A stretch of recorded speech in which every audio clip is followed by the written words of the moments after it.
with your books. It'll be real.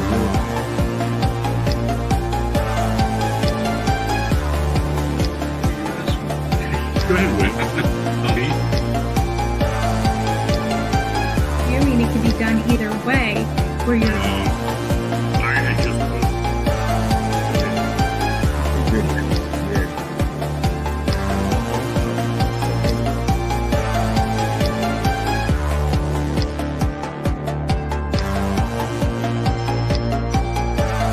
Majestic, but it's eerie. 50s, so they're very old, but...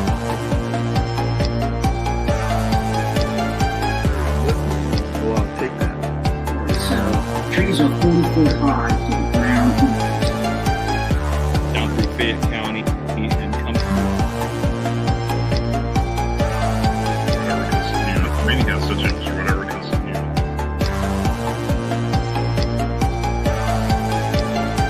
There's EDPs. The eyes of a cat. Who knows what that?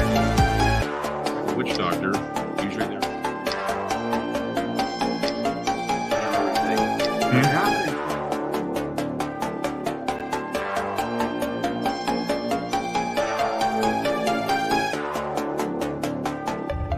A self-described witch, and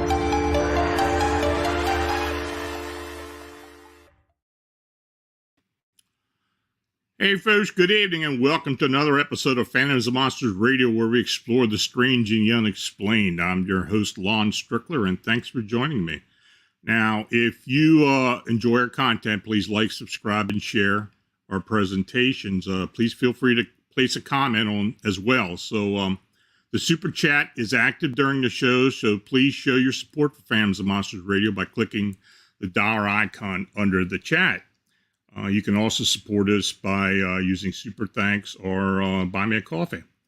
And your consideration is very much needed and appreciated. So tonight, Derrel Sims joins me. Now, Derrel is known as the Alien Hunter. He's a researcher, counselor, international speaker, private investigator, and reality TV personality. His presentations had taken him to 19 nations. Now, Derrel's work has been displayed in museums such as the $52 million UFO Space Museum in Hakui, Japan, the Roswell UFO Museum, and Museum of Kosise, Slovakia. He is considered the world's leading expert on alien abductions. His 38 years of field research has focused on physical evidence, which has led to his groundbreaking discoveries of alien implants and alien fluorescence. As a former military police officer and CIA operative, he has a unique insight in the alien organization, which he believes functions similarly to intelligence agency. This interesting past allows Sims to draw upon some unique skill sets and to encounter the UFO phenomena. Now, Derrel is also a compassionate, skilled therapist who has helped hundreds of alien experiencers all over the world come to terms with what they witnessed. He operates the Houston UFO Network and currently works as a licensed private investigator in Houston, Texas. And his website can be found at thealienhunter.com. So, Derrel, thank you for joining me this evening.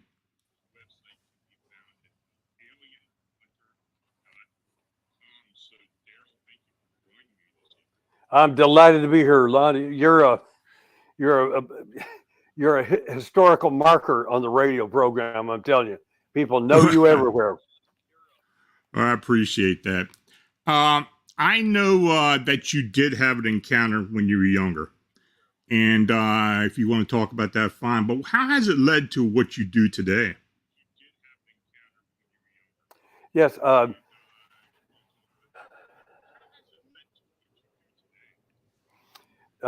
First of all, I'm getting a lot of feedback. I'm hearing you, and then I'm hearing myself again. Oh, okay. So,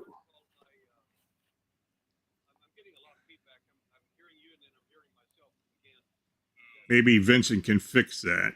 Yeah, that would be great. Yeah, Derrel. I'm gonna do a little thing for you. We're gonna have you. I'm gonna get you out of the studio, and I'll have you come back in. Sometimes when you put the headphones on after you enter the studio, you get this weird feedback loop. So I'm going to take you out. You just follow the same link that we gave you to come in. Just Okay. press that again, and it'll walk you in. Very good. Okay.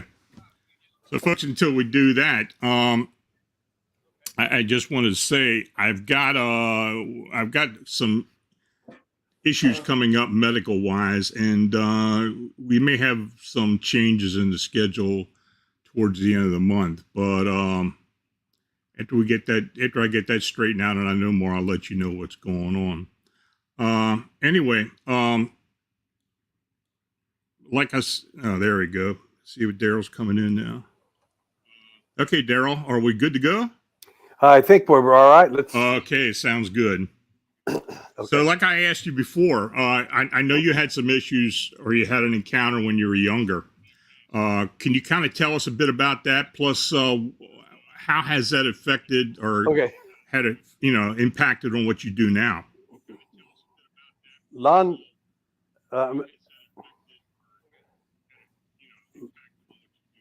I'm still getting huge feedback from you and also from my own voice and possibly a third one out there. Oh, God. Every time we talk aliens, it happens.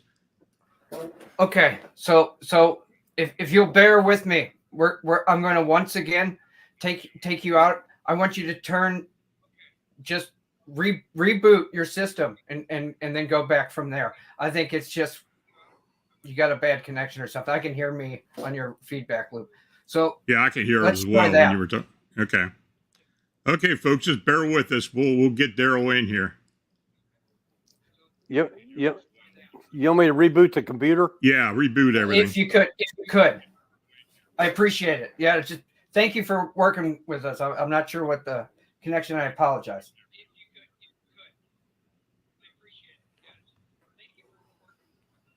Okay, folks. Well, until we have him, until Derrel comes back, if you've got a question that you want to put in the chat, just go ahead and put it in there, and I can answer some questions and stuff until we get Derrel back on the show. Yeah, somebody asked if I'm okay. Yeah, I am okay. I did have I had a cancer diagnosis, and I got to go through some lung surgery, and we're going to do that probably the end of the month. But it's the way it looks like it's going. We'll see, but I think I'm going to be fine. So,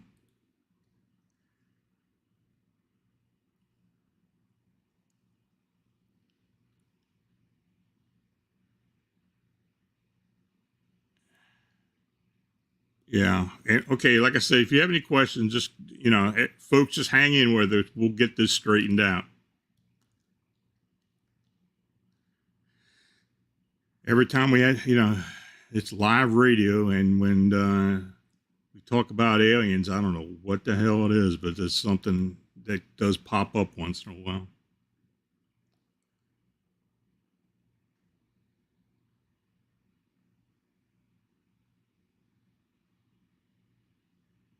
I hate the dead air.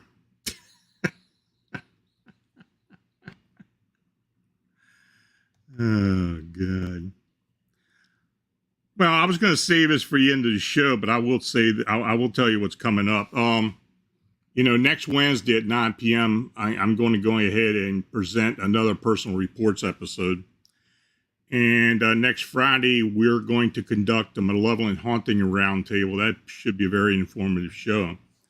And of course, after our show tonight is Paranormal Life with Bernadette McDaniel, and she has an afterlife author as her guest, Hadley of Laos. And so that'll be 11 o'clock Eastern, 10 p.m. Central Time. Okay, we should be good. Okay, Derrel, is the sound pretty good now? So far, I'll know as soon as if I hear any feedback. Okay. Yeah, you've got a clear signal, Derrel. Thank you for putting up with us. I'm sorry about the little disconnect. It's quite all right. These things happen, believe me. They do happen. Lon already knows this. So, like I asked before, talk about your early encounter and how it's affected you. Certainly. My event started at age 4. 1952, and I simply woke up because I realized somebody's in my room, and I didn't realize that he's already brought me back from the event, and he's leaving. And as I watched this skinny little, super skinny person with a huge head walking toward a wall, and I'm thinking, he's going to bump into the wall because, what is he doing in my room? And anyway, I can't figure any of this out. And as I thought he's going to bump into the wall, he apparently heard me mentally, because he turned and looked at me with these large black eyes that were perfectly round, about 1.5 inches across, with literally no nose and a slit for a mouth, no ears. And I heard him say something, which is the first time I'd ever heard anybody else's voice in my head. And he said, "It's awake." And I realized at that point, there's only 2 people in the room. He's not talking about himself. Mm. So I realized that there's a problem. And when he turned and looked at me, I was astounded. Now, the reason this part of the story is really important for me and for my life, and perhaps for some of the people in your audience, is I noticed as I looked at him, and kids look at things differently than adults. Adults look at something like that and they probably say, "Oh, it's an alien from another planet," or "I'm scared," or "Wow," or "Let's worship it," or whatever. Little kids just look at him. And as I looked at him, I noticed he didn't have any mammary glands. He didn't have any nipples. He didn't have a belly button. He didn't have any clothes on. He didn't have a TT. And I couldn't figure out what is wrong with this guy. Where is all? I got all my stuff. Where's his? So I just can't figure this out at all. And long story short, is he at some point turned me off. Some abductees will often refer to this as being switched off, which basically means they take control of you and they don't allow you to remember anything. But I was so traumatized by this part of the event that I don't know how I learned how to do this, but I switched myself back on. Mm-hmm. And he didn't notice it, because I'm listening in his head now, and he's thinking about what he's going to do to create a screen memory for me so that I will believe that I've had a bad dream, that I'll never believe any of this to be true. And he conjures up this image of this horrific clown in my head at that point. And I kept shaking my head back and forth. No. I wanted to remember him for what he was, not for the clown he wanted me to think he was. So anyway, long story short is I would not allow him to do that to me. And then all I remember after that is I woke up in the morning, the covers back on me. It was my parents I was noticeably traumatized, and they kept asking me, "What happened? What's wrong? Did you have a bad dream?" And I never told them. I just didn't.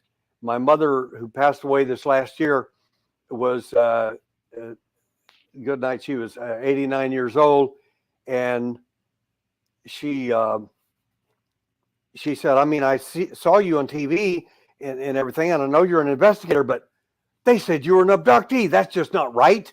And I said, "Well, yeah, it kind of is." And so she was horrified by that and said, "Well, why did you never tell us?" And I said, "Because of that dumb looking Boo Radley look on your face right now." I did not want to see that at age 4. Mm-hmm. So I said, if I stand there and tell somebody the truth of my soul, and they sit there and look at me like, I need medication or something, that conversation is over. And I didn't want to have it with you at age 4. Right. So obviously this impacted your life. I mean, did it ever happen again for you? It did happen again, Lon. I had approximately 10 events over the next 13 years. Okay. The events, I can go into one or two of them if you like. Sure. We moved from Midland, Texas. That's where my first event occurred before I was in school. Then we later moved to Mayhill, New Mexico, which is literally, and I mean literally, a wide place in the road. I mean, because there's nothing else but mountains on both sides. So, the son of a Baptist minister, and we were building a parsonage, a house beside the church. And so we lived in the basement of the church as we got the parsonage finished. The reason that was significant is because I had to go out to go to the bathroom. And the easiest place to go to the bathroom was we referred to as the outhouse. And this is literally a little wooden shed like you might see in the movies, like Yellowstone or something.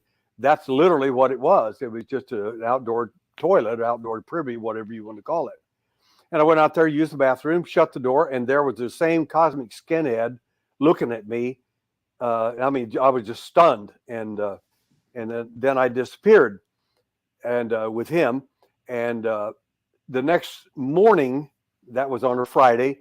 The next morning was Saturday. I went out to play as I always did. And I loved insects, loved animals, I loved fishing. I mean, it was perfect environment for me. I loved it. But I did something that I never, ever understood until I got thinking about it. I was killing grasshoppers as fast as I could catch them. I would catch them and pull their heads off. And this made no sense to me because I love insects. I mean, I love animals. We've rescued more animals than most people have ever seen in their life.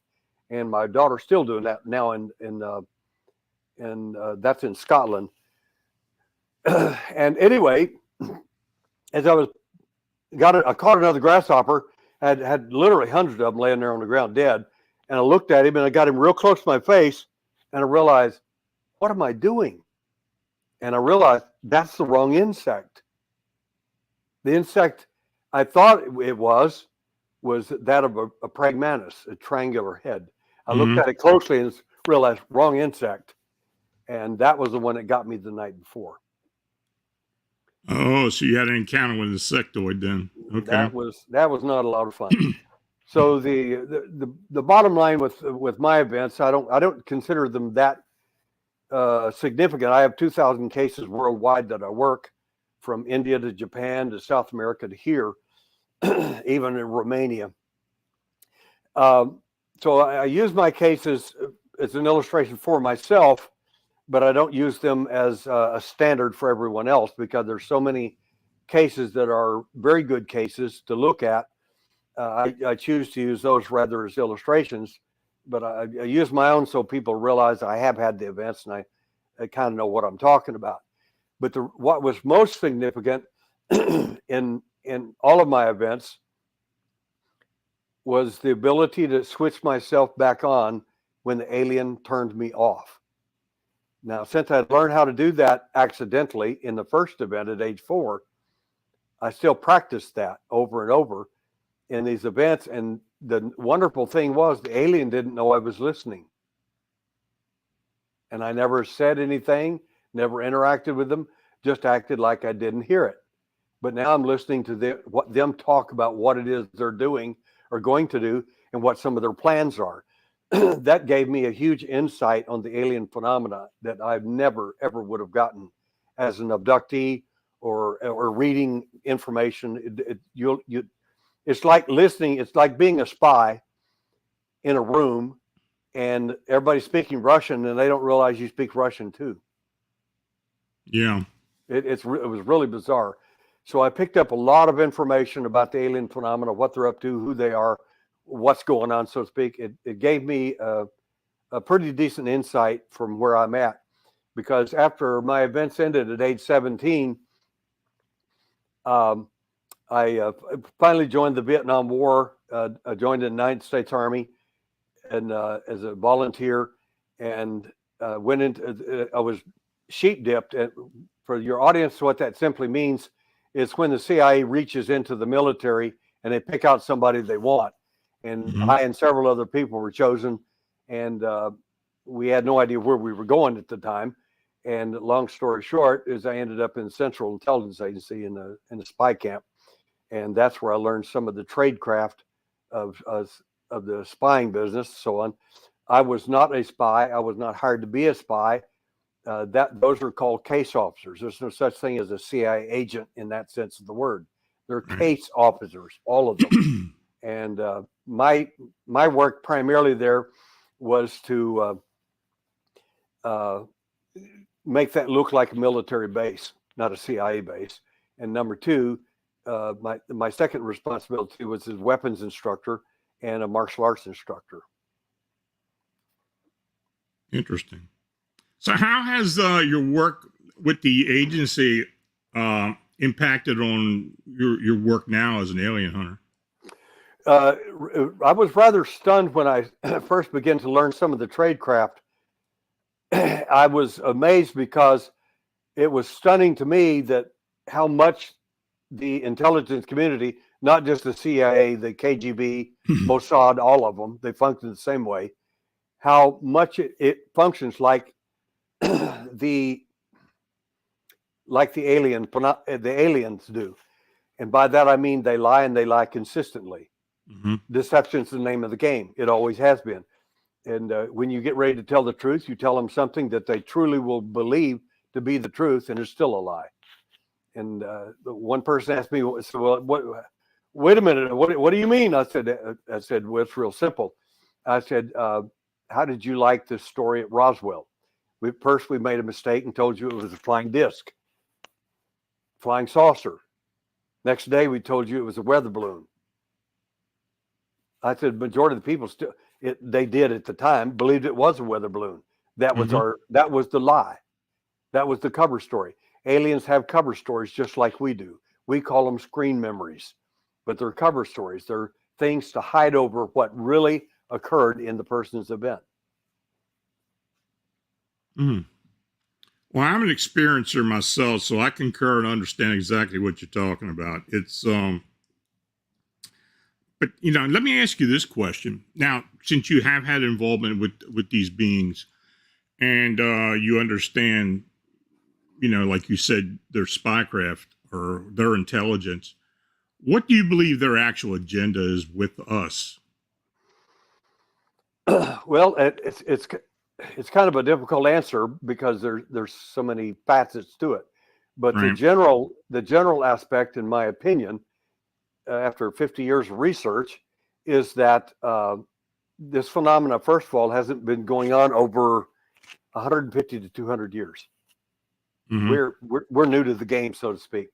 This is a new program, and the fascinating thing I've learned about it toward the end of my career, so to speak, is that program is almost finished, and they consider it to be a failure. They do not consider whatever their program, and they will not tell you what it is. But our best information is that they consider it to have failed, and that this program eventually will end. I don't know when, but our information that we retrieved was that it would be we were in the last 100 years of the entire program, and by that we don't know whether we're in the last 5 years, 10 years, 3 years. We don't know, but we know Mm-hmm. most of it is over, whatever that may have been. Well, now you've been involved with an assortment of alien abduction scenarios and such. Do you first believe there is an alien hybrid type of program, or is there something else as the main objective? Well, there is a hybridization program going on, by which it's on several levels, by the way, and as a good example of this, MUFON, the Mutual UFO Network, years ago told their doctors told a number of their people that these women making these claims of alien pregnancies and that sort of thing, it just ain't true. They either don't know their bodies, or they went out and had sex with somebody and got pregnant and made up an alien story, this sort of thing. So when I was up in the northeast part of the country, a friend of mine is a MUFON investigator, one of the top ones, said, I want you to do a presentation for a lot of my MUFON friends and the investigators. So I want you to show them, tell them the truth. And I said, you sure you want me to do this? And he said, yes, I do. And I said, okay. And so I did a presentation on the alien implants. the last implant that I showed was I said there is this story that some of these women have these alleged alien pregnancies, and this has been poo-pooed by a lot of people as not true or correct. I said, I'm here to tell you that you're wrong. And then I produced a sonogram of an alien inside a woman in the pregnancy. You could have heard a pin drop on the carpet. Nobody said a word, not one word. And I said, what you also don't understand is we have several people who've already been born as a result of some of these experiments, and we know who they are. Interesting. I have had clients who I have worked with who have been, in particular, one lady who was impregnated many times, and at the end of the first trimester, the baby would disappear. Yes, and it happened to her 4 times. Well, one of the most interesting ones was with Bud Hopkins doing a presentation in the eastern part of the U.S. years ago, and a lady came up and asked us if we would be interested in talking to her about a case. It was quite late at night, and I said, well, young lady, we're fixing to all go to dinner, and we've been here for 3 days and all of that. And she was very devoted. And I said, here's my 20-page form. Fill it out. If you're still here when I get back, I'll work with you. She said, thank you, thank you, thank you. And I came back, there she was. Forms all filled out. And she said, I said, well, I don't normally take women into my room or anything like that unless I know them. And she said, I'm a surgical nurse and all that. And I said, okay. So we went in and talked, and she said, I've been under hypnosis. And I said, well, what's the problem? She said, well, the problem is, she said, the hypnotist, all he could get me to do was to basically see 2 little shadows running out of the room at some point. And I said, he said there was a block in there. I said, sometimes they install blocks. We found as many as 3 deep in an individual. The reason is because you either saw or heard something you weren't supposed to see or hear, and they know it. And so the way they do that is to try to install blocks to keep hypnotists and other people from gathering that information. Mm-hmm. And she said, well, can you get past that? And I said, actually, I'm pretty good at this sort of thing. And so I gave her my background in medical and hypnotic anesthesia and as a master hypnotherapist. So the amazing thing about this whole story is she did not have a clue about alien anything. I mean, I said, well, what happened? She said, well, I divorced my husband over this event. I said, goodness sakes, for what reason? She said, well, I'm a surgical nurse. I'm going to end my career here, and then we're going to raise a family. And we agreed not to have sex until I got out of the medical field. And I said, okay, fine. And she said, I woke up in the middle of the night during that dream thing where there's 2 little shadows were in the room, and there's a semen all over my stomach. And I looked around the room, and all I could see, of course, my husband over asleep. Well, I just went over and started slapping him silly. And he thought I was completely insane. He said, well, what is wrong with you, woman? And she said, you stupid. And anyway, she thought he had done that. And I said, okay. And then what happened? She said, well, I divorced him. What'd you expect? I said, okay. Interesting. I said, I got a couple other questions. I said, what happened? She said, well, I got pregnant. And I said, okay. And the story just gets worse. So I said, well, tell me, fill me in here. I said, when you got pregnant, did the fetus disappear in the first trimester? See, she doesn't know anything about any of this. She didn't have a clue. No, I got pregnant. What do you think I'm supposed to do? You have a baby. And I said, oh my, the baby came to term? She said, well, of course it did. And I said,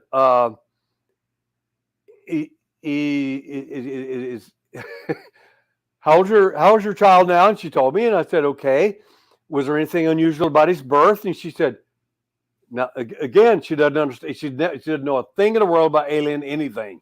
Right. She said, the weird thing is, she said, the baby scared me half to death. And I said, well, why would the baby scare you half to death?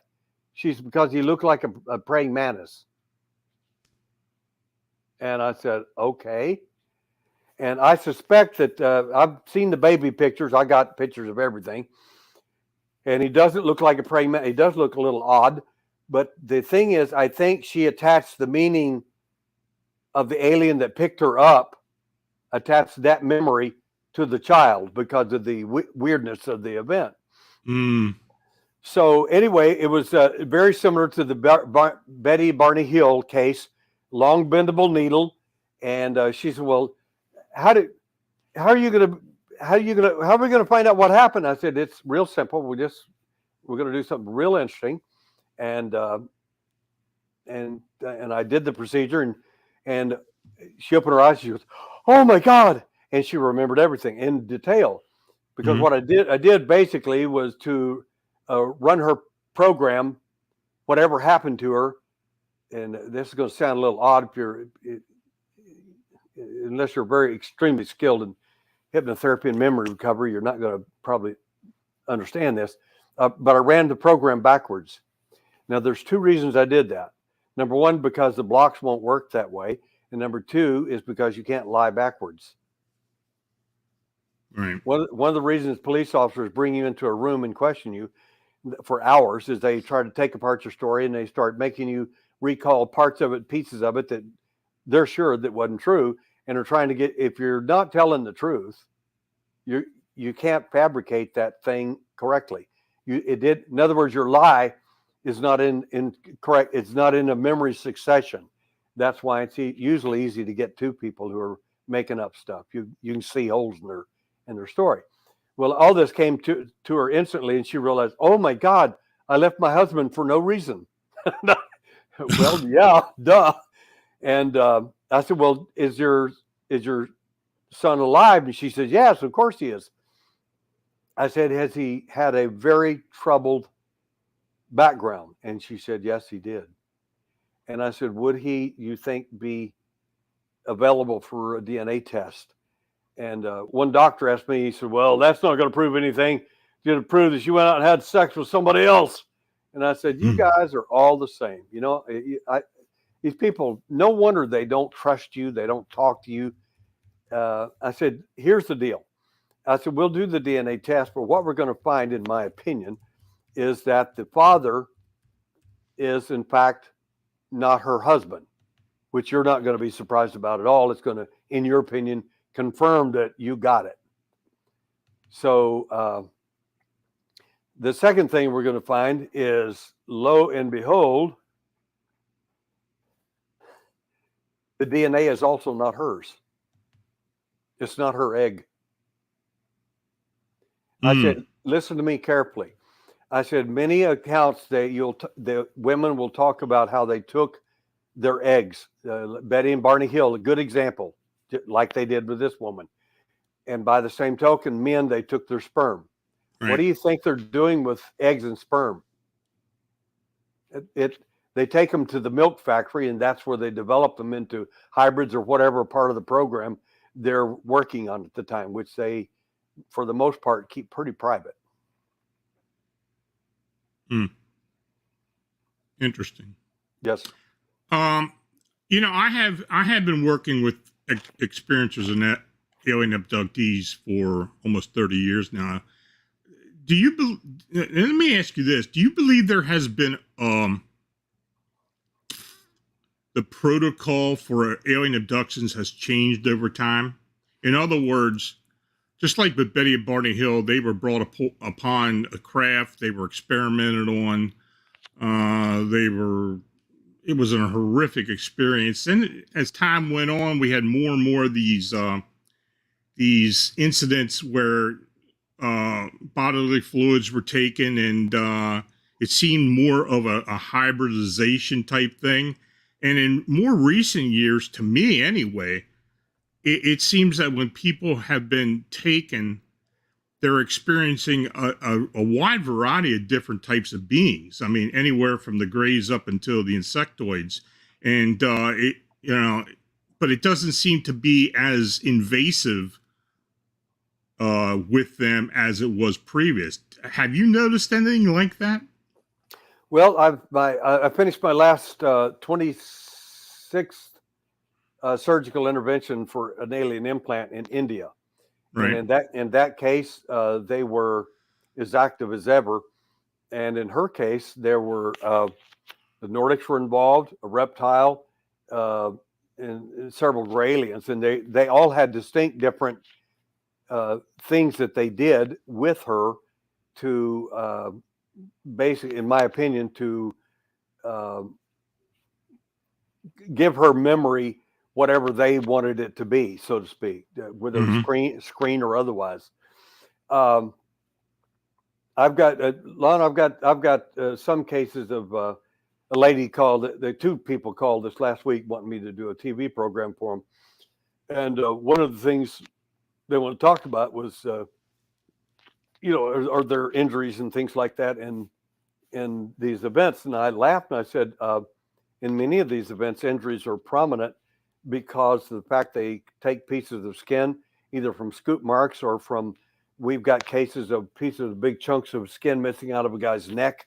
A runner was abducted one time while he was running, and out of the back top of his hip, 2 inches wide, 4 inches long, section of skin, 1/4 inch deep, taken out. I said, I've got cases of human mutilations. One, an elderly woman skinned alive in her bed. We know, and you can, if you know anything about police work, you can tell where people are alive or dead whenever they were choked, assaulted, or whatever. Right. And there are reasons to understand that. And if that woman was skinned alive in her own bed, what scientific and medical procedure do you think was necessary to do that to that elderly woman? And of course, you just get silence. Well, there isn't any. But we've got 2 dead children in Dallas, Texas, as a result of their abductions. I said, I have the autopsy reports. I said, people just start crying in the audience when they start seeing this stuff. So I've been kind of on the business end of this thing because I do a lot of field work, and it's not just people coming to me; it's me going out after them and looking for them. I could tell 1,000 stories, but it's a moot point. I mean, either it's true or it isn't, and that's where I guess I'd have to leave it. But but the bottom line is that the procedures do vary with differing people, depending on, number one, if you're an abductee, or two, if you're a contactee. Abductee being the person like me got taken and didn't like it, especially when they came and got my son. Now that bent me out of shape. You can mess with me all you want to. I'll get over it. I'll figure it out. I'm a big guy, but whenever you come after my 6-year-old son, we got problems, and I'll hunt you down. I don't care if you're from another planet or another dimension or where you think you're from. You're eventually going to have to show up here again, and I'll be waiting for you. So I want to know a lot about what they're doing and so on. And contactees, on the other hand, are people who have experienced these events, and they feel like the aliens are here to help us fix the ozone hole, do some great thing, upgrade our DNA, or whatever whopper they want to tell you, in my opinion. Yeah. Because I just haven't seen any of it happen yet. Ozone hole hadn't been fixed, DNA hasn't been upgraded, and people are still doing the same thing they always have, so to speak. Yeah. So I'm like you. I don't really buy into that whole scenario. Doesn't work for me. Yeah. You mentioned your son was taken, and I can understand if that may very well be a point where you got more and more serious about this, but that's the only family member you know of that has had, I'm talking about even going back, that has had encounters. No, first of all, my brother was taken.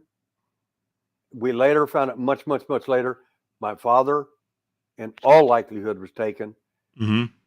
I was taken. My son was taken. That's 4 of us in one family alone. And we found that we also did find some interesting stats too that your audience might be interested in. 45% of the people taken are Native American, Indian, Irish, Celtic, or Scottish. Now, when I went to Turkey, the Turks said, "Mr. Sim, we love your presentation better than anyone, but you made one big mistake." And I said, "What's that?" I said, "Tell me, because I want to know."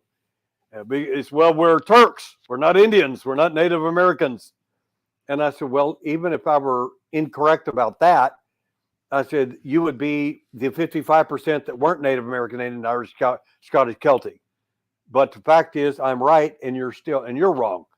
It's, no. But anyway, 2 years later, a professor at Ankara, that's the capital of Turkey, at Ankara, came to America and took samples of Native American in the North tribes and took it back to Ankara and did DNA testing on Turks all over Turkey and did the DNA samplings. And guess what he found? What's that? Turks are Native American as well. They brought over and had the biggest powwow you ever saw in Ankara after that. And Turks are, and then my friends wrote me back and said, "Oh, Mr. Sims, you're correct. You're correct with 45% Native American." I said, "I told you I was. I don't need your accolades, pat on the head, or anything else. My stats are strong. I know they are. We know what we're doing. We've done this for a long time." Interesting. Quite interesting. Yeah, let me ask you this. We have been getting some questions. Summer Nights and Neon Lights asked that you had figured out that aliens leave a residue when they touch things. Is that correct? That is correct, sir. The best way to think of that in a very simplistic form, but it works real well, is to think of the alien sweating. And if he touches you on the hand, on the arm, this sort of thing, or grabs you on the hand, or you grab him on the arm, if you grab him on his little arm when you're going somewhere with him, on the inside of your hand, there'll be a sweat-like material that will be, it's usually a greenish in color. It penetrates the skin subdermally on contact.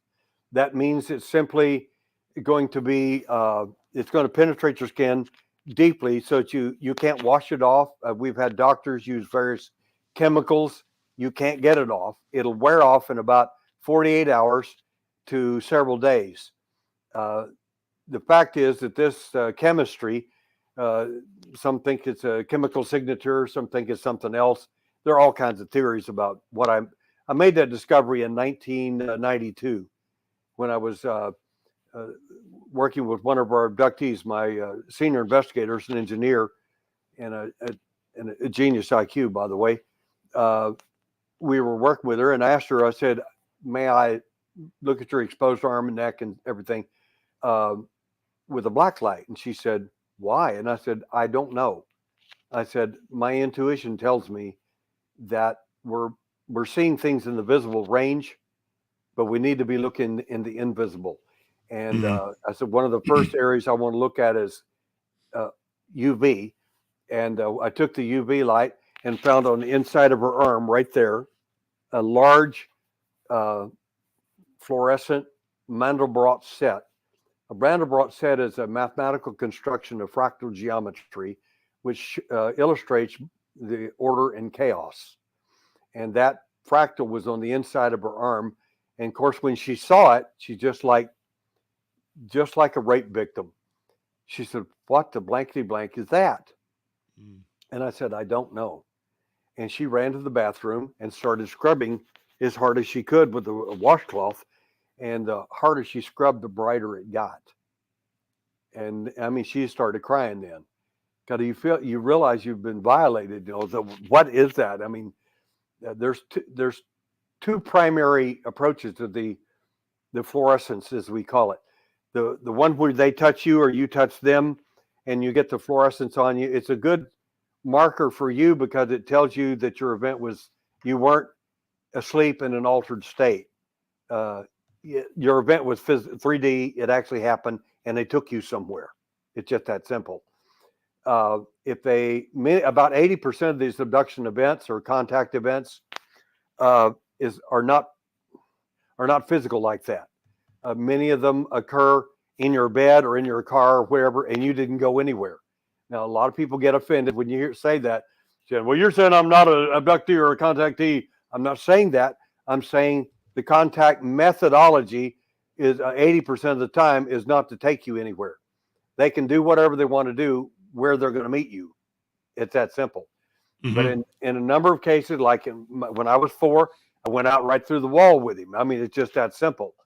No one knew anything about fluorescence or anything like that until I discovered it in 1992. The second kind of fluorescence was the one that was on the woman's inside her arm. That's called a procedural contact. That's done with a piece of equipment or some other method.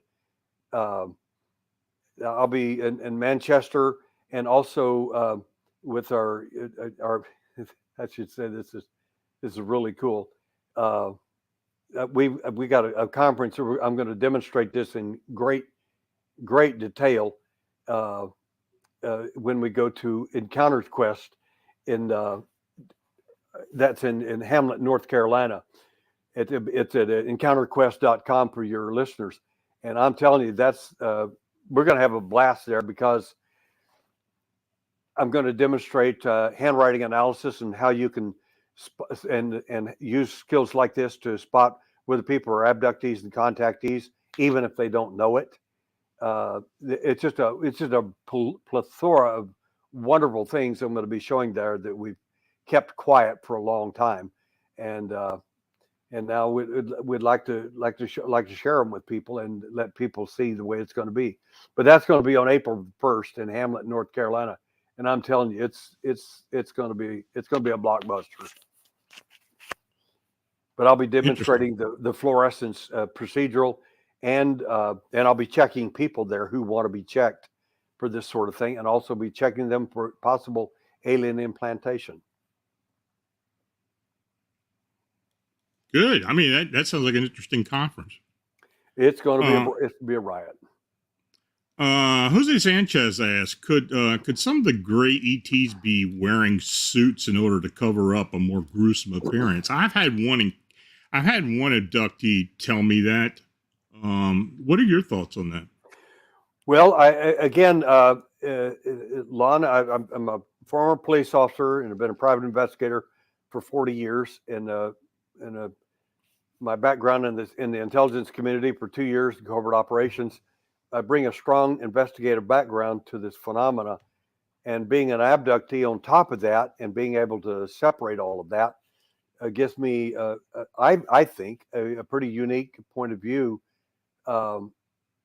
in this. And I hear every story, I think, in the world, and like you, I've had one or two of these cases where people swear the alien was wearing a suit, covering himself, basically covering his identity.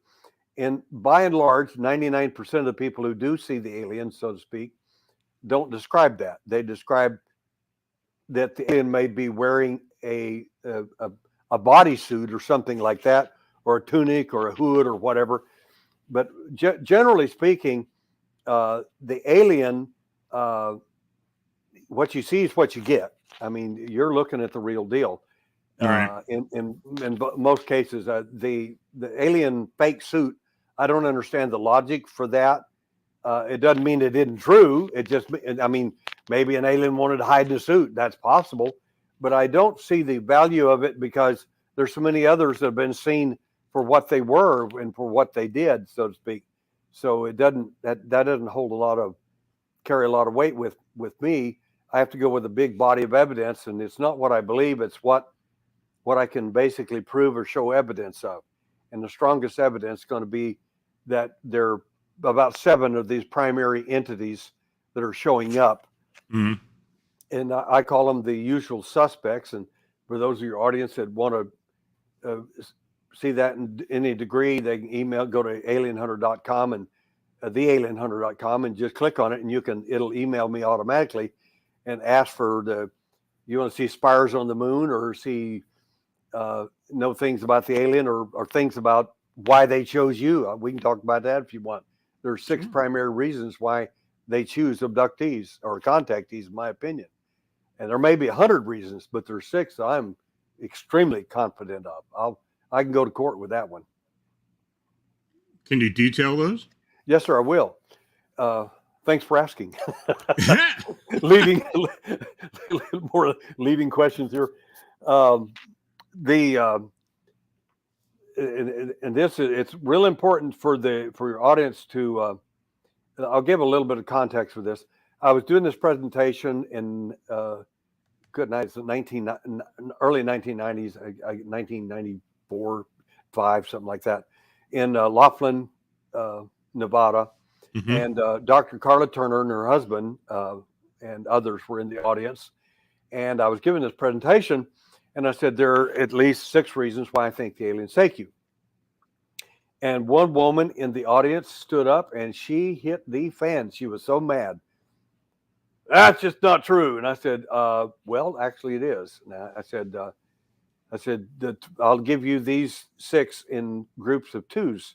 The first 2 is they're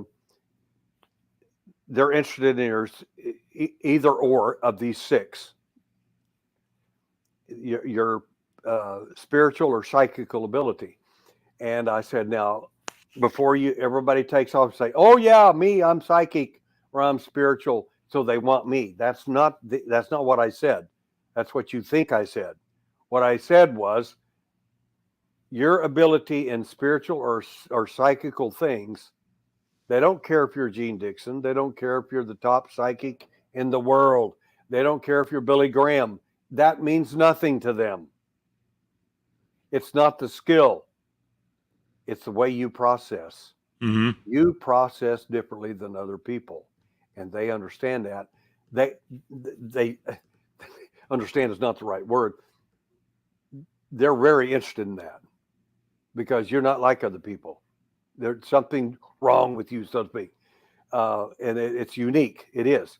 And the second group is people that it's a science and technical. My engineer would fall in with this one for sure. And again, they don't care if you're an engineer. They don't care if you're Einstein. They could care less. They don't care about that. None of it's important to them. What they do care about is that your ability to learn and to process data in the science and technical realm is not natural. You don't process like other people. I told the lady at this point, I said, I fall in the last 2 categories. And she said, what's that? And I said, I fall in the category of people who learn psychologically or physiological things with little or no training.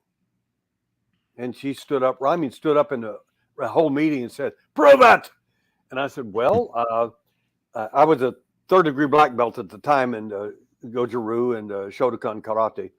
And I said, well, I'm a 3rd-degree black belt. She said, lots of people got black belts. And I said, that's true. I said, but it's not a black belt that you can buy in advance, go to school, go to classes and learn, in a year or 2 and come out with your black belt. I said, if you know anything about Shotokan and Goju-Ryu people, if you ever fight them in a match, you may beat them. You might, but they're going to bring a piece of you back with them. You're going to understand you've been in trouble. So she's, well, lots of people. I said, okay, you're missing my whole point. You think this is about ego, and it's not. I said, young lady, I've never had an instructor in the martial arts. The great Masato Yama, the guy who killed bulls with his left and right punches, the 8th-degree black belt in Japan, he wrote personal letters to me. I've got the letters and can show them on the internet if I wanted to. In fact, one black belt did challenge me to that. He said, "There's no the great Masato Yama would not talk to you. A white belt, that's just impossible." And I said, actually, and I provided those emails to him and copies of the handwritten letters, and he freaked completely. He said, "My God," he said, "why would he do that?" I said, "Because he likes himself." I said, what he saw in me was something different than all his other students. I said, he's got students that are 10 times better than I'll ever be, ever. But they're not like him. There's something about me that I had done, I don't know what it is, that he just flipped him over. He just loved it. Anyway, so she said, well, what else? And I said, well, I have 2 instructorships in scuba diving, PADI and SSI. Well, lots of people got scuba diving instructorships. I said, yes, but they probably passed a basic scuba course. I said, you're missing my whole point. You're thinking it's about bragging, and you're thinking it's about ego and all that, and it isn't. And she's, well, I think it's a bunch of crap. And I said, I like a challenge. And I said, and since you want to be just a 3-alarm idiot here in front of everybody, let's just have some fun. I said, if the hotel will allow it, and if everybody else would like to do it, I said, I know how to firewalk. And she said, lots of people learn how to do that with Tony Robbins. I said, sweetie, I taught myself how to firework when Tony Robbins was in diapers. You're not listening to me. I said, if the hotel will allow it, we'll build a fire out there, and I'll simply transfer my immunity to you, and you can walk if you'd like to. Then she sat down and never said another word. But I said, the whole thing, I said, you're making this into, it's like some kind of ego contest. It's not. It's what the alien's looking for. It's not how much you want to brag about whatever you think you are. Mm-hmm. That's not it. I said, I'm a hypnotic anesthesia therapist. I have a medical hypnotherapy rating. Also, I'm a master level NLP. I said, if I told you how that all happened, you probably wouldn't believe it. That's neither here nor there. When we go to the operating room and you come in as the patient, and you can either go under general or local anesthetic, or you can go under hypnotic anesthesia, heal up 3 to 5 times faster, and that'll come out real well for you. But I said that's what we often do with these abductees in the surgeries with the implantation. Oh, really? Yes, sir. Vincent asked, and if you do know, have you ever seen or been in the presence of a hybrid? I have. Oh, have you? It depends on. Let me qualify the answer. It depends on what you call a hybrid. In other words, the woman that I just mentioned that had the son because she was artificially inseminated. Now, there's 2 different kinds of hybrid situations, and I think he's talking about the second one. The first hybrid situation, that person would be a hybrid from my point of view because it's an artificial insemination is what it is. Right. But it's from a human. Now, this first case I presented with the alien body inside it was a fetus inside the woman. That would be more what most people are referring to as a hybrid. They look human-like, but they're not. There's something drastically different than them. Yes, those are much more rare to see, so to speak. Although I get people send me pictures all the time, and most of them are photoshopped. They think you can't spot that, but our tech people are really, really good. I said, you can Photoshop this stuff all you want to, but the fact is, I've got, in my opinion, and I've seen hundreds of pictures, thousands probably, of aliens on the internet, drawings, paintings, everything. But I have a picture of, okay, I'll back it up. I was doing a support group meeting in Dallas, Texas, and a friend of mine, a surgical nurse, walked in, butted in the meet, literally butted in. And I said, hi, how you doing? We're having a meeting here. And she said, I know. And she just walked over and handed me 2 8x10 color pictures in the early 1990s of what she took the night before coming through the wall with several people that were abductees. And it shows a gray alien. They don't look exactly like the stuff on TV. They don't. They really don't. But it's a picture of a gray alien, and it's a picture of a praying mantis. Absolutely incredible. And they're not photoshopped. This is before photoshopping, so to speak. And we have the negatives. So and the wonderful thing about it is we also have more evidence. The aliens actually touched the car and left a handprint on the car. And since she is well known in the neighborhood, she went and had the police take forensics and a forensic handprint off the car So we have the DNA and the handprint. And I've studied that handprint through hundreds of our photographs of abductees who've had handprints on windows, doors, and things like that. Mhm. And of course, they don't know what this one looks like. And I've had this one picked up in a case in Pennsylvania where it was on the wall. I actually cut the sheetrock out. I've got the handprint on the wall, DNA and all, in my study. And the second one was, of course, from the car where we got that one off the car for the police. And the third one was in Pensacola, not Pensacola, but in Tampa, Florida. And the fourth one, which was fascinating, was out of Romania. Now, the ones in Romania and the ones in Tampa, Florida, were 3 stories up, and there's no balcony. It's on the outside of the window where they came in. Mm-hmm. It's the same handprint. It's the same alien, same one. The wonderful thing about the fluorescence, for your other inquiry, the reason this is important to know, it's important for abductees to know, because then they get to realize, oh my gosh, my event was real. Oh, look at the evidence on me. But something more important than that, ultimately for me, from an investigator's point of view, is that we've collected the samples of this fluorescence, and now we're building a database of aliens that have touched people, so we can find out if it's the same one. Are they all the same DNA, or are they different? That's one of the things we want to test in the university. Vincent wants to know, and I do too. Do you believe our government or any other government is working with hostile or even friendly extraterrestrials? I suspect that. Okay, let me answer this from I'm going to put my cop hat on to answer that. Okay. Because my abductee hat can say all kinds of things. It's been fooled before. I don't like UFO hats, because they get fooled and they'll believe just almost anything. Mm-hmm. So my cop hat doesn't believe much of anything unless they can prove it or has strong evidence to support it. My personal evidence is that the United States government, and other governments in particular, are heavily ensconced into the alien phenomena. There's no question about that.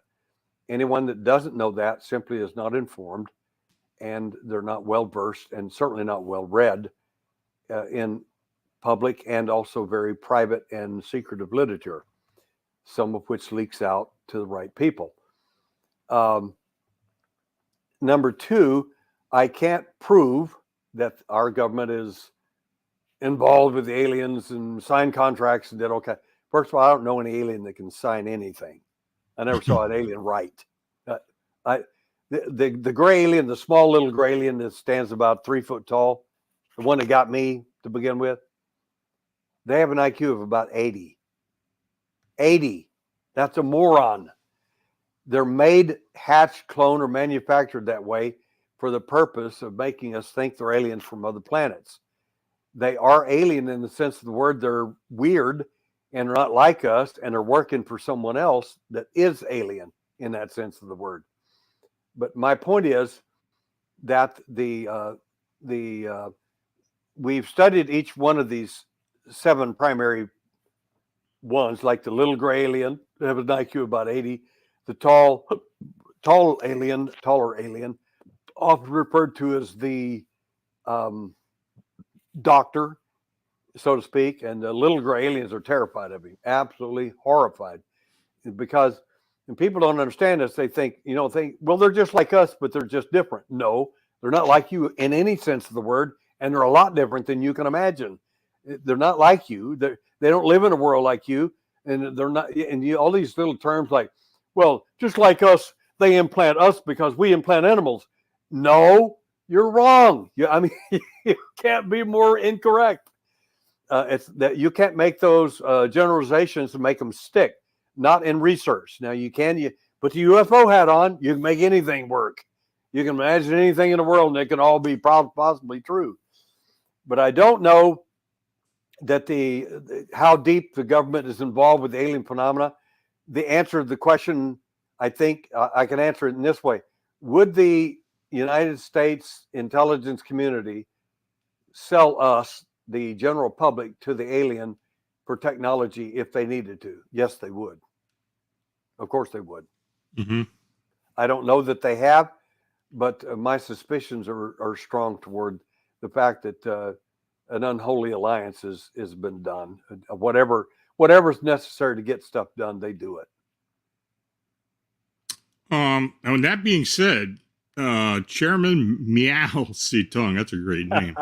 What do you think of Men in Black? I mean, are these something to do with our government, or I think they're kind of the extraterrestrial cleanup crew when things are seen. Lon, you are so sharp. In my research for again over 50 years, we have found both to be true. The Men in Black, so to speak, were originally off from the Air Force Office of Special Investigations. That it was the Air Force who was doing this initially, and they threatened people at Roswell. Several of them, I've talked several of the witnesses. One of them was a little girl at the time, and they told her, if you ever tell anybody anything, said, this desert's an awful big place. They'll never find your body. She is, I think, probably 80 years old now, and she is scared to this day that they might come get her. Now, these are the Men in Black. There's an uncanny dichotomy here of the two. The alien Men in Black and the government Men in Black are two different things. Do the Men in Black of the government actually exist? Yes, they do. I promise you they do. Sometimes they'll come in person. I have a friend of mine who obtained some illegal film, let's say, in an inappropriate way from NASA. Two men met him at a restaurant, sit down on either side of him, just looked at him and said, you have something of ours. And he was scared half to death. He was a CBS producer, by the way. And he pulled out of his coat pocket the film that he had paid thousands of dollars to get. NASA film of UFOs, of course, on the moon. And he handed it to him. I said, you three-alarm idiot. Why would you do that? I was scared to death. I thought they were going to kill me. In the middle of a restaurant? What's wrong with your brain? Why did you start screaming for the police? These men are trying to abduct me. These men are trying to kidnap me. They'd call the police and you'd have at least found out who the guys were. They'd have at least got that information. I said, you lost thousands of dollars for the film for nothing. What is wrong with you? Well, I was scared to death. I said, that's why you don't need to be working in this field. Anyway, he said, well, you wouldn't believe the photographs. And I started pulling out some photographs out of my file and started tossing them across the table. And he looked at them and he said, oh my God, those are the photographs. I said, yeah, they are. Look just like them, don't they? I'll bet you I didn't pay $5,000 for them. My point is this. Men in Black exist, and they are government related, and they will scare you half to death. They will. I can tell you story after story on that. But let's go to the ones that you talked about, which are much more intimidating. And that are the Men in Black that are from something else. One day, a lady called me from Brazil. She was a friend of mine, and she was fleeing from the alien, trying to get away. And she wanted to know if she could come live at our home in Houston, Texas. And I asked my wife, and she said, yes, tell her to come. So we let her come to our home and stay for about a month. And long story short, my wife and I were eating lunch. I was picking her up from work, and we're eating lunch, eating this fish dinner. And we were sitting there right in the middle of our fish dinner. And I said, oh my God, they're in our home. My wife says, what are you talking about? They are in our home right now. Anyway, at that time, there was this knock on the door, and the girl that was staying with us was helping me assemble some material for my book I was working on. She leaned forward. As she leaned forward, whoever had knocked on the door was already inside the door, standing there, tall, long black coat, long big black hat, and looking at her very straight. He said, "It's the strangest looking man I ever saw in my life. I don't know what he was." And she kept trying to look around him. He didn't want her to see the lock. And she moved in a certain way and looked and noticed that the lock was still thrown. She realized he walked through that wall. Mm-hmm. And she realized she's in trouble at this point. Long story short is this was a Men in Black encounter in my own home. I'm driving as fast as I can. My wife's holding all our food in her arms. It's the biggest mess you ever saw. And when I got home, finally got there about 15, 20 minutes later, the girl was walking around with blood pouring out of her ear, dried, but it dripped down her neck, where they'd taken an implant out of her ear. I can't believe I did not ever check her to see if she had an implant. It was biological anyway. I probably would have never found it. It's not the point. Mm-hmm. She described it in detail, and that was important. I'll be doing a presentation not only at the encounters, but also in Manchester, England this year with this particular phenomenon. It's absolutely incredible. But the Men in Black were there, 2 of them, in my home, taking an implant out of this girl's ear because they didn't want me to find it. Wow. Jan's Roost asked, are aliens responsible for mutilations of cattle and crop circles? Brilliant question. I love these smart people. It's a twofold question. First one I'll answer this way. A friend of mine, Colin Andrews, who was very widely known back in the early 90s for his serialology. He was called a serialologist. Those were people who studied crop circles back then. They were called serialologists because these crop circles appeared in cereal fields and wheat fields and things like that. Mm-hmm. So everybody called them serialologists. A lot of UFO folks now wouldn't even know what we're talking about. Anyway, he was hired by Rockefeller and other people to find out the real story behind crop circles. And he called me before he went public. He said, "Derrel, I wanted you to know before I told anybody." And I said, "Okay." He said, "Want to take a guess how many of these crop circles are fake and how many are real?" And I said, "I think about 80% of them are absolutely 100% fake and are beautiful." He said, "It's worse than that. Closer to 90. And I said, he said, "Who do you think's doing the fake stuff?" I said, "I know who's doing it. It's the intelligence community." I said, "You can do this with microwave radiation in a minute if you know what you're doing. And you don't need a UFO. You don't need anything. You don't need advanced alien technology to do it." I said, you'll fool everybody out there. All you do is print an alien face on the ground. I guarantee you they'll all run for it. Everyone will put their UFO hat on, run out there. "Oh my God, I'm feeling weird vibrations right now. Do you feel it? Are you getting it?" And I said, "But about 10% of them." I said, "I was with Dusty Taylor flying in his airplane above one of the few. They only had a few crop circles that year when I was there. I mean, a very few, which is real unusual. And I went down in the crop circle area and got a piece of chalk rock out of the ground there, and it's magnetic. And I thought that was curious as well. I still have that chalk. So in my opinion, I told this same story in Slovakia, where there were a bunch of other people there. In fact, there were 3 Russian scientists there. And after I finished the presentation, it's funny.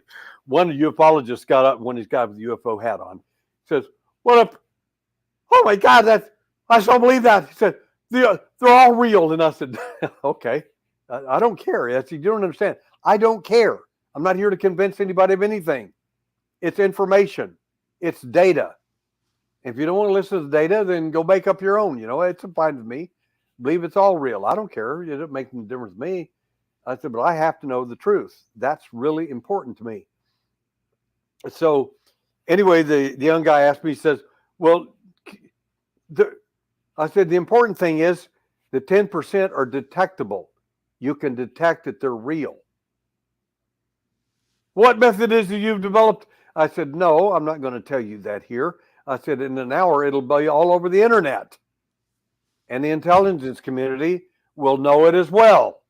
And guess what they're going to do to the other 10%? Remove that evidence.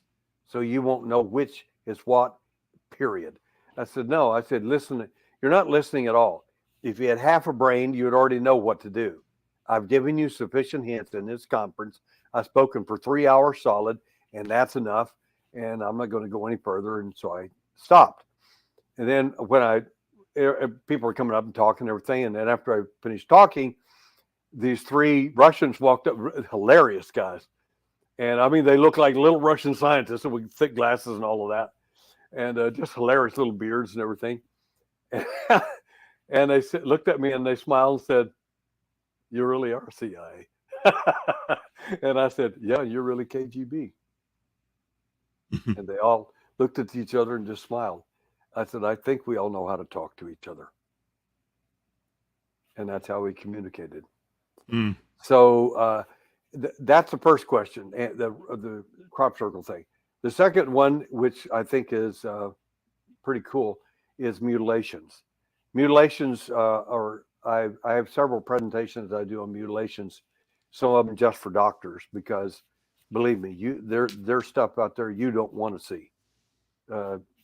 If you don't know about it, it's just better, because it's better to think of them as some of them are nice and some of them are not nice, and that's all.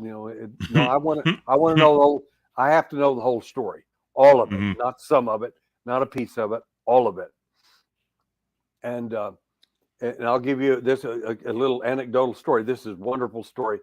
The primary person that got popularized cattle mutilations more than anybody was a Fife, Alabama cop named what is his name right offhand? I'll remember it here in a second.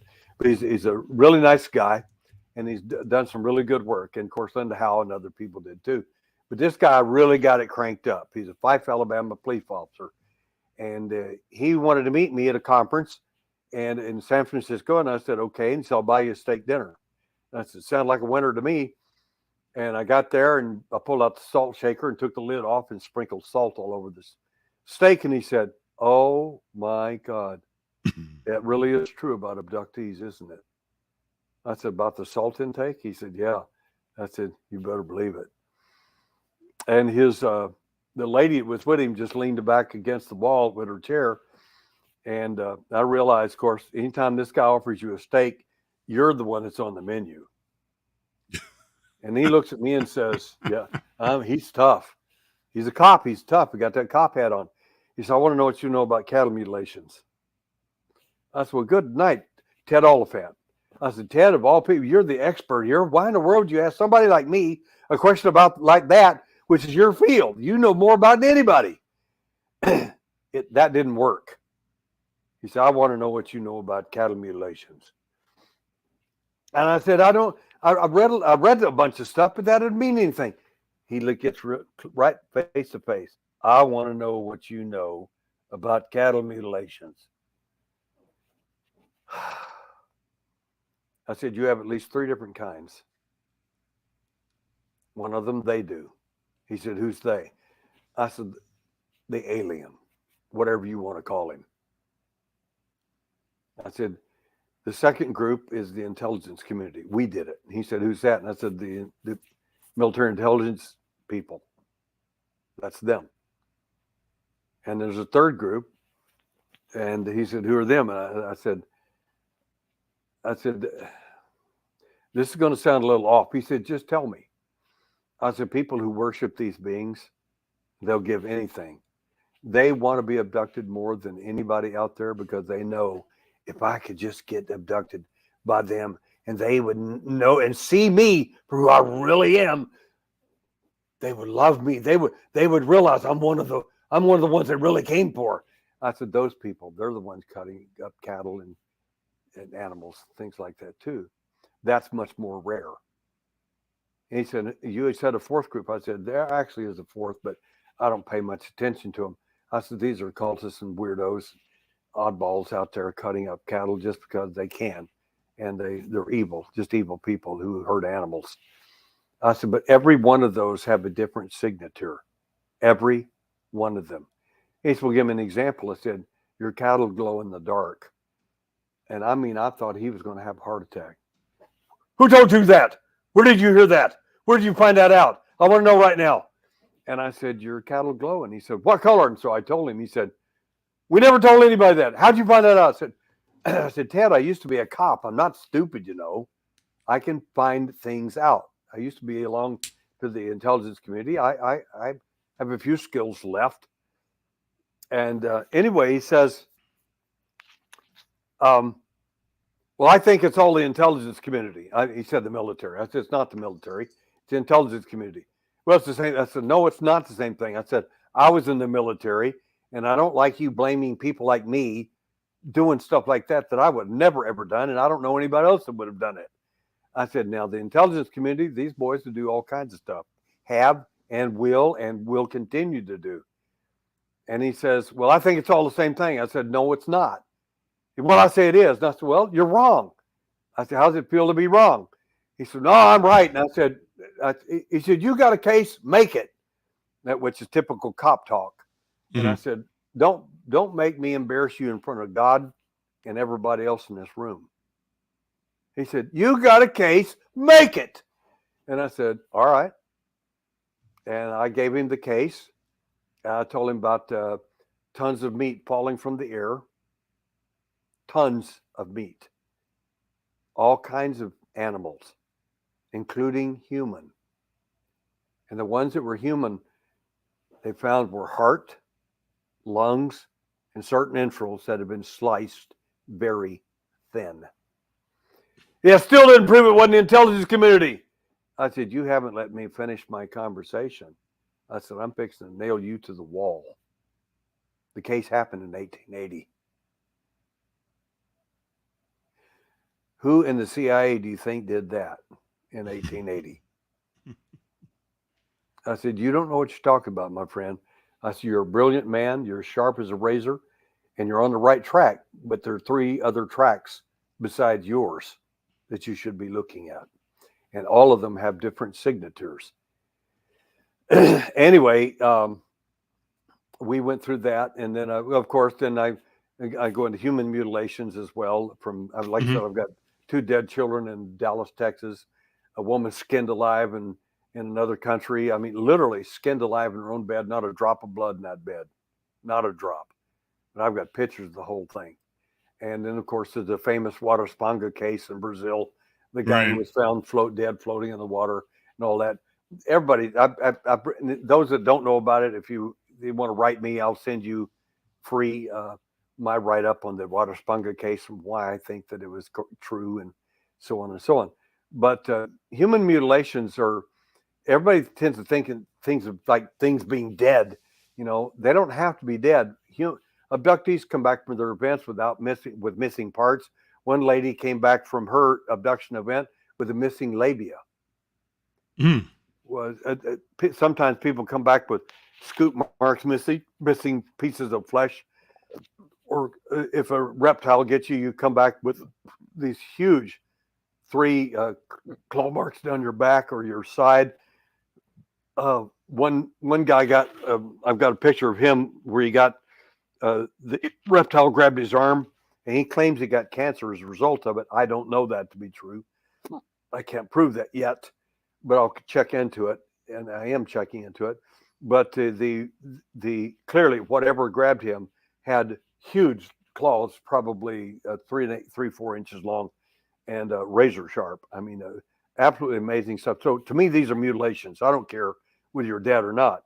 But the most important mutilation, in my opinion, happened to one of my abductees in outside Houston.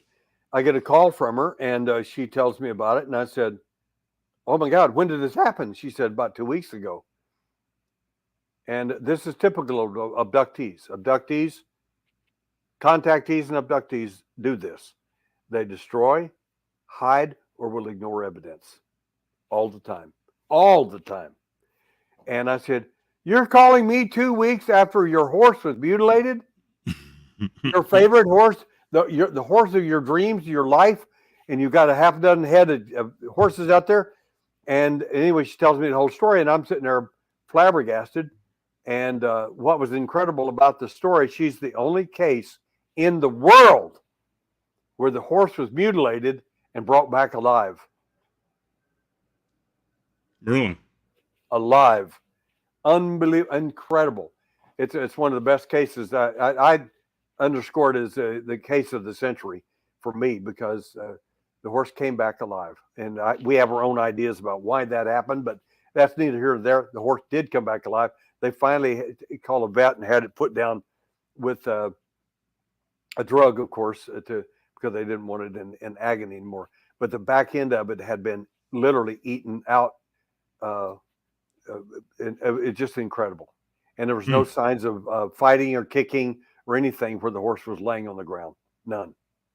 This was a huge horse and wasn't afraid of anybody or anything. This was not a mountain lion. And the vet and everybody else said the same thing. It was not a mountain lion. And what horse is going to lay there and let a mountain lion chew the back end of their it's not going to happen. No. And besides that, the mountain lion is going to go for your neck and is going to break your sever your vertebrae or cut off your breathing. I mean, anyway, I guarantee it was not a mountain lion. It wasn't anything because there was no struggle. None. There was no marks of any struggle whatsoever. It was brought back and laid there, and she came out and found it. It's an incredible story. Incredible. So, Derrel, why don't you tell the folks again where you're going to be appearing at, what conferences or whatever else you got coming up, and anything else you want to tell? Well, I'd be glad to. There's one of my favorite conferences. It's going to be a big one for me, and these are friends of mine. Is EncounterQuest.com. EncounterQuest is a conference we're going to have in Hamlet, North Carolina, April 1st. And you go to, like I say, EncounterQuest.com. And I'm telling you, it's going to be a riot.